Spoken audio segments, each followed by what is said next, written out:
ಪ್ರೀತಿಯ ದ್ವಿತೀಯ PUC ವಿದ್ಯಾರ್ಥಿಗಳೇ, ಎಲ್ಲರಿಗೂ ಕೂಡ ಮತ್ತೊಮ್ಮೆ ನಮ್ಮ ಯೂಟ್ಯೂಬ್ ಚಾನಲ್ಗೆ ಸ್ವಾಗತ. ನಾನು ನಿಮ್ಮ ಇಸ್ಲಾಂ ಸರ್. ಈ ಒಂದು ವಿಡಿಯೋ ಮಾಡಲಿಕ್ಕೆ ಕಾರಣ ಇಷ್ಟೇ. ಎಕ್ಸಾಮ್ 2 ಪ್ರತಿಯೊಬ್ಬರು ಕೂಡ ಕಟ್ಟಿದ್ದೀರಾ ಅಂದ್ಕೊಂಡಿದ್ದೀನಿ. 99% ನನಗೆ ಭರವಸೆ ಇದೆ ಪ್ರತಿಯೊಬ್ಬರು ಕೂಡ ಇಂಗ್ಲೀಷ್ ಎಕ್ಸಾಮನ್ನು ಕಟ್ಟಿದ್ದೀರಾ ಅಂತ. ಯಾಕಂದರೆ ಎಲ್ಲ ಸಬ್ಜೆಕ್ಟಲ್ಲೂ ನಿಮ್ಮ ಎಕ್ಸ್ಪೆಕ್ಟೇಷನ್ಗಿಂತ ಜಾಸ್ತಿ ಅಂಕಗಳು ಬಂದಿದೆ, ಆದರೆ ಇಂಗ್ಲೀಷಲ್ಲಿ ಬಹಳ ಕಡಿಮೆ ಅಂಕಗಳನ್ನು ಕೊಡಲಾಗಿದೆ ಅಂತ ನಿಮ್ಮ ಒಂದು ಮಾತುಗಳು. ಎನಿಹೌ, ಈಗ ಆಗಿದ್ದಾಯಿತು ಸರ್, ಎಕ್ಸಾಮ್ 1 ಅಂತೂ ರಿಸಲ್ಟ್ ಬಂದಾಯಿತು, ಎಲ್ಲ ಮುಗೀತು. ಆದರೆ ಈಗ ಏನು ಪ್ಲಾನ್ ಮಾಡಬೇಕು ಅಂತ. ಯಾಕಂದರೆ ಎಕ್ಸಾಮ್ 1ನಲ್ಲಿ ಮಾಡಿದಂತಹ ತಪ್ಪುಗಳನ್ನು ಯಾವುದೇ ಕಾರಣಕ್ಕೂ ಎಕ್ಸಾಮ್ 1ನಲ್ಲಿ ಮಾಡಿದಂತಹ ಮಿಸ್ಟೇಕ್ಸ್, ಆಯಿತಾ ನೋಡಿ, ಈ ಮಿಸ್ಟೇಕ್ಸ್ಗಳನ್ನು ಯಾವುದೇ ಕಾರಣಕ್ಕೂ ಎಕ್ಸಾಮ್ 2ನಲ್ಲಿ ರಿಪೀಟ್ ಮಾಡಬಾರ್ದು. ಹಾಗಿದ್ರೆ how to plan for exam 2 ಅಂತ, how to plan for your English exam ಅಂತ. ಯಾಕಂದರೆ ಸೇಮ್ ಪ್ಲಾನನ್ನು ಮತ್ತೆ ಕಂಟಿನ್ಯೂ ಮಾಡ್ತಾ ಇದ್ದೀರಾ ಅಂದರೆ ಮತ್ತೆ ಸೇಮ್ ಮಾರ್ಕ್ಸ್ ಬರುತ್ತೆ. ಹಾಗಾಗಿ ಈಗ ಇಂಗ್ಲೀಷ್ ಎಕ್ಸಾಮ್ ಯಾರೆಲ್ಲ ಕಟ್ಟಿದಿರೋ ಅಂಥ ವಿದ್ಯಾರ್ಥಿಗಳಿಗೆ ಹೇಳುವಂಥದ್ದು ಇಷ್ಟೇ ಸರ್. ನೋಡಿ, ದಯವಿಟ್ಟು ಫಸ್ಟ್ ನಿಮ್ಮ ಮಾಡಬೇಕಾಗಿರುವಂಥ ಕೆಲಸ ಏನು ಅಂತ ಹೇಳಿದರೆ, ಎಕ್ಸಾಮ್ 1ನ ತಾವುಗಳು ಸ್ಕ್ಯಾನ್ಡ್ ಕಾಪಿಗಳನ್ನು ತೆಗೆದುಕೊಂಡಿದ್ದೀರಾ. SSCANNED ಹೌದಲ್ವಾ? ಸ್ಕ್ಯಾನ್ಡ್ ಕಾಪಿ ಎಲ್ಲರ ಹತ್ರನೂ ಇದೆ. 80% ಮಕ್ಕಳ ಹತ್ರ ಆಲ್ರೆಡಿ ಇದೆ.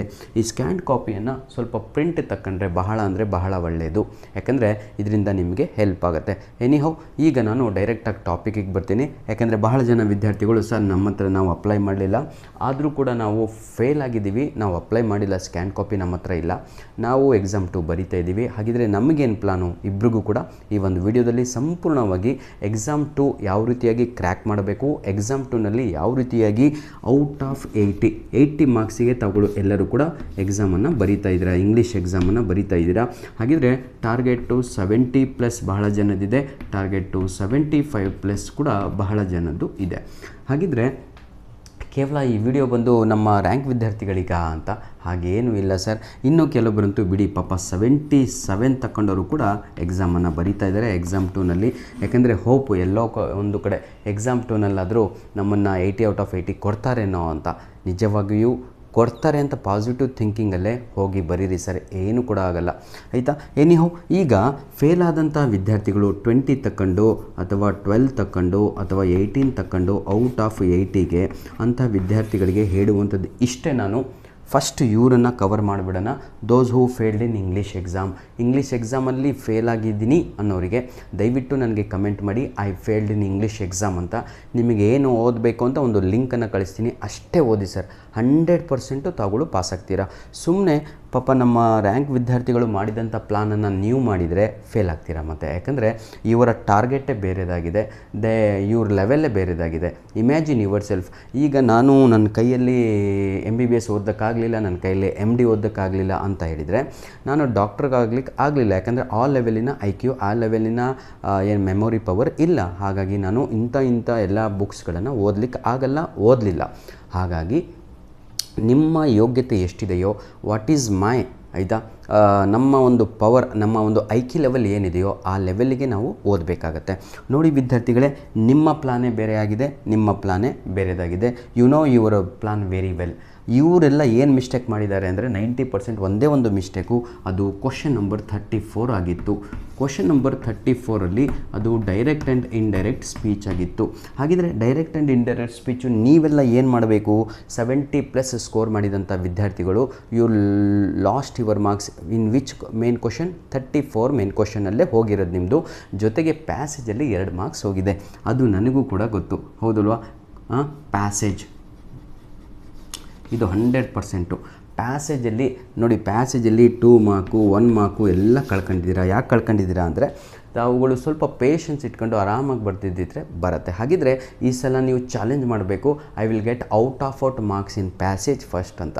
ಯಾರು 77, 73, 74 ಹೀಗೆಲ್ಲ ತೆಗೆದಿದ್ದೀರಾ. ಪ್ಯಾಸೇಜಲ್ಲಿ 2 ಮಾರ್ಕ್ಸ್ ಹೋಗಿದೆ. ಪ್ಯಾಸೇಜ್ ಇರೋದೇ 9 ಮಾರ್ಕ್ಸಿಗೆ ಇರುತ್ತೆ, ಅದರಲ್ಲಿ 76 ಸ್ಕೋರ್ ಮಾಡಿದ್ದೀರಾ, ಅಲ್ಲಿ 2 ಮಾರ್ಕ್ಸ್ ಹೋಗಿದೆ.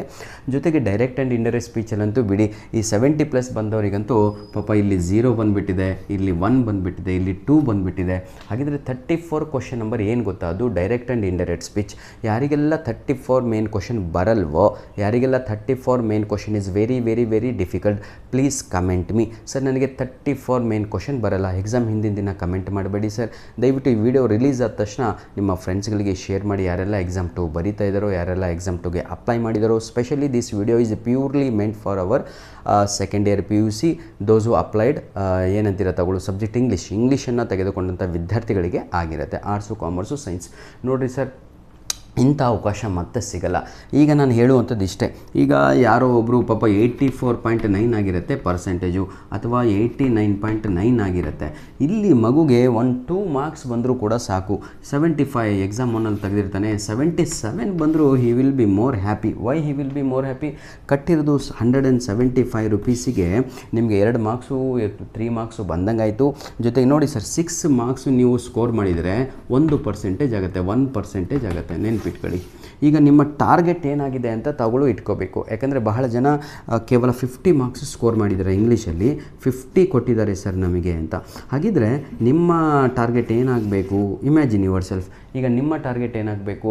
ಸರ್ ನಾನೊಂದು 24 ಎಕ್ಸ್ಟ್ರಾ ಮಾರ್ಕ್ಸ್ ತೆಗಿತೀನಿ. 24 ಅಂದರೆ ಆಯಿತಾ, 4% ಆಯಿತು. 4% sir, imagine your self, 4% increase ಆಗುತ್ತೆ ಮಕ್ಕಳೇ. 50 ಮಾರ್ಕ್ಸ್ ಎಲ್ಲಿ 74 ನೋಡಿ, 24. ಈಗ ಬಹಳ ಜನ ವಿದ್ಯಾರ್ಥಿಗಳು ಬರೀ ಒಂದನ್ನೇ ಯೋಚನೆ ಮಾಡ್ತಾಯಿದ್ದಾರೆ, ಅದೇನು ಅಂತ ಕರೆಕ್ಟಾಗಿ ಕೇಳ್ಕೊಳ್ಳಿ. ನೋಡಿ ವಿದ್ಯಾರ್ಥಿಗಳೇ, my intention is very clear. Don't mislead yourself or misguide yourself. ಮತ್ತೆ ಎಕ್ಸಾಮನ್ನು ಓದಿದ ಹಾಗೆ ಓದ್ಕೊಂಡು without any plan, without any strategy, without any target, ಅದನ್ನು ಮತ್ತೆ ಹಾಗೆ ಓದಿದರೆ ಮತ್ತೆ ಅಷ್ಟೇ ಮಾರ್ಕ್ಸ್ ಬರೋದು, ಇನ್ನೂ ಕಡಿಮೆನೇ ಬರೋದು. ನೀವು ಕಾಗಿ ಕಾಲು ಗುಬ್ಬಿ ಕಾಲು ನಾನು ಎಕ್ಸಾಮಲ್ಲಿ ಬರಿತೀನಿ ಅಂದರೆ ಮತ್ತೆ ಅದೇ ಮಾರ್ಕ್ಸ್ ಬರೋದು. ಎಷ್ಟೋ ಜನ ನಾನು ನೋಡಿದ್ದೀನಿ, answers are to this level, ಈ ಲೆವೆಲ್ಗಿದ್ದಾವೆ, ಆದರೆ 4 ಔಟ್ ಆಫ್ 4 ನಿಮಗೆ ಸಿಕ್ಕಿರೋದು 3. ಭಾಳ ಜನಕ್ಕಂತೂ ಬಿಡಿ 2.5, ಇನ್ನೂ ಕೆಲವೊಬ್ಬರಿಗಂತೂ 1.5. ರೀಸನ್ ಏನು ಗೊತ್ತಾ? 4 ಮಾರ್ಕ್ಸ್ ಕ್ವಶನ್ನು ಇದು ನಿಮಗೆ ಕೊಟ್ಟಿದ್ದಾರೆ. Reason your handwriting is not good. Now you have already experienced. Exam ಒಂದು ಬರೆದು ಕರೆಕ್ಟಾಗಿ ಎಕ್ಸ್ಪೀರಿಯನ್ಸ್ ಆಗಿಬಿಟ್ಟಿದೆ ನಿಮಗೆ, ನಾನು ಎಲ್ಲಿ ತಪ್ಪು ಮಾಡಿದ್ದೆ, ನಾನು ಎಲ್ಲಿ ತಪ್ಪು ಮಾಡಬಾರ್ದು ಅಂತ, ಎಲ್ಲಿ ಎಡವಿದ್ದೀನಿ, ಎಲ್ಲಿ ಎಡವಬಾರ್ದು ಅಂತ. ಅಂದರೆ 34 ಮೇನ್ ಕ್ವಶನ್ ಯಾವುದೇ ಕಾರಣಕ್ಕೂ ಮಿಸ್ ಹೊಡಿಬಾರ್ದು. ಯಾರು 70+ ಕ್ರಾಸ್ ಆಗಿ ಮತ್ತೆ ಎಕ್ಸಾಮ್ 2 ಬರೆಯುತ್ತಿರುವಂಥ ವಿದ್ಯಾರ್ಥಿಗಳು, ನಿಮಗೆ ಕಾನ್ಫಿಡೆನ್ಸ್ ಇತ್ತು, sir I will get 79 sir, ಆದರೆ ನನಗೆ ಸಿಗಲಿಲ್ಲ ಸರ್, ವ್ಯಾಲ್ಯುವೇಟ್ರ್ ಸರಿ ಇಲ್ಲ ಅಂತ. ಬಿಡಿ, ಹೇಳೋದನ್ನು ಹೇಳ್ತಾ ಇದ್ದರೆ ಎಕ್ಸಾಮ್ 2ನೂ ಕೂಡ ಹಾಗೆ ಆಗುತ್ತೆ.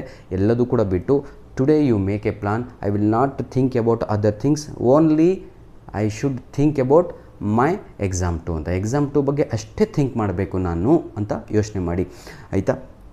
ಹಾಗಿದ್ದರೆ ಬಹಳ ಜನ ಯೋಚನೆ ಮಾಡ್ತಾ ಇರೋದೇನು ಗೊತ್ತಾ? ಸರ್ ನನಗೆ ಇಂಟರ್ನಲ್ಲು ಆಯಿತಾ 20ಗೆ ಬರೀ 12 ಕೊಟ್ಬಿಟ್ಟಿದ್ದಾರೆ, ಇಂಟರ್ನಲ್ಲು 20ಗೆ ಬರೀ 10 ಕೊಟ್ಟಿದ್ದಾರೆ, ಸರ್ ಇಂಟರ್ನಲ್ ನನಗೆ 18 ಕೊಟ್ಟಿದ್ದಾರೆ ಅಂತ. ತಮ್ಮ ನೀನು ಎಷ್ಟು ತಗೊಂಡಿದೆ ಅದು ಮುಖ್ಯ. ನೀನು ತಗೊಂಡಿರೋದು 50, 30 marks less. Why you people are not thinking about yourself? Teacher ಕಡಿಮೆ ಕೊಟ್ಟಿದ್ದಾರಾ? Okay, I agree man. 2 marks ಕಡಿಮೆ ಬಂತಾ? ಓಕೆ, 2 ಮಾರ್ಕ್ಸ್ ಕಡಿಮೆ ಕೊಟ್ಟಿದ್ದಾರಾ? ನಿಮ್ಮ ಯೋಗ್ಯತೆ 30 ಮಾರ್ಕ್ಸ್ ಕಡಿಮೆ ತೆಗೆದಿದ್ದೀರಾ. ಹಾಗಿದ್ರೆ ಡಿಫಾಲ್ಟು, ಹಾಗಿದ್ರೆ ಮಿಸ್ಟೇಕ್ ಜಾಸ್ತಿ ಇರೋದು ಯಾರ್ದು? ಅದು ನಿಮ್ಮದೇ. Please correct your self. Don't point out others. ಬೇರೆಯವ್ರನ್ನ ಪಾಯಿಂಟ್ ಔಟ್ ಮಾಡೋದು ಬಿಟ್ಟು, ವ್ಯಾಲ್ಯುವೇಟ್ರು ಹಿಂಗೆ ಮಾಡಿದ್ದಾನೆ ಹಂಗೆ ಮಾಡಿದ್ದಾನೆ ಅಂತ ಬಿಟ್ಟು ದಯವಿಟ್ಟು ನನ್ನ ಮಾತನ್ನು ಕೇಳಿ ವಿದ್ಯಾರ್ಥಿಗಳೇ. ಇಲ್ಲಿ ನೀವು 30 ಮಾರ್ಕ್ಸ್ ಯಾಕೆ ಕಡಿಮೆ ತಗೊಂಡಿದ್ದೀರಾ, ಎಲ್ಲಿ ಹೋಗಿದೆ, that is very important. Target those main questions. ಹಾಗಿದ್ರೆ ಈಗ ನಾನು ವಿಡಿಯೋ ಮಾಡುತ್ತಿರುವಂಥದ್ದು ಈಗ ರ್ಯಾಂಕ್ ಮಕ್ಕಳಿಗಾಯಿತು, 70+ ಮಾಡಿದವರಿಗಾಯಿತು. ಈಗ ಫೇಲ್ ಆದಂಥ ವಿದ್ಯಾರ್ಥಿಗಳು, ದೋಸ್ ಹೂ ಫೇಲ್ಡ್, ಆಯಿತಾ? ಸರ್ 80ಗೆ ನಾವು ಫೇಲ್ ಆಗಿಬಿಟ್ಟಿದ್ದೀವಿ, ಫೇಲ್ ಅಂತ ಬಂದಿದೆ, NC ಅಂತ ಬಂದುಬಿಟ್ಟಿದೆ ಸರ್, ಇಂಗ್ಲೀಷು. ಹಾಗಿದ್ರೆ ಏನನ್ನು ಓದಬೇಕು ಅಂತ? Only go with grammar. ಇಷ್ಟೇ ನಾನು ಹೇಳೋದು ಮ್ಯಾನ್. ನೀವು question number 11, question number 12, question number 13, 10 marks ಆಯಿತು. Question number 11, question number 12, question number 13 fix ಆಗಬೇಕು. ಸರ್ ನಾನು ಫೇಲ್ ಆಗಿದ್ದೀನಿ ಅಂತ ಒಂದು ಕಮೆಂಟ್ ಮಾಡಿ ನೀವು ಇಂಗ್ಲೀಷಲ್ಲಿ. ಬರೀ ಫೇಲ್ ಆಗಿದ್ದೀನಿ ಅಂದರೆ ಯಾವ ಸಬ್ಜೆಕ್ಟು ಅಂತ ನನಗೆ ಗೊತ್ತಾಗುತ್ತೆ. Sir I failed in English subject ಅಂತ ಕರೆಕ್ಟಾಗಿ ಹಾಕಿ ನೀವು, ಆಯಿತಾ? ಫೇಲ್ ಆದವರು ನೋಡಿ, ಸರ್ ನಾನು ನಿಮ್ಮನ್ನು ಈ ರೀತಿಯಾಗಿ ದಪ್ತಾ ಇಲ್ಲ.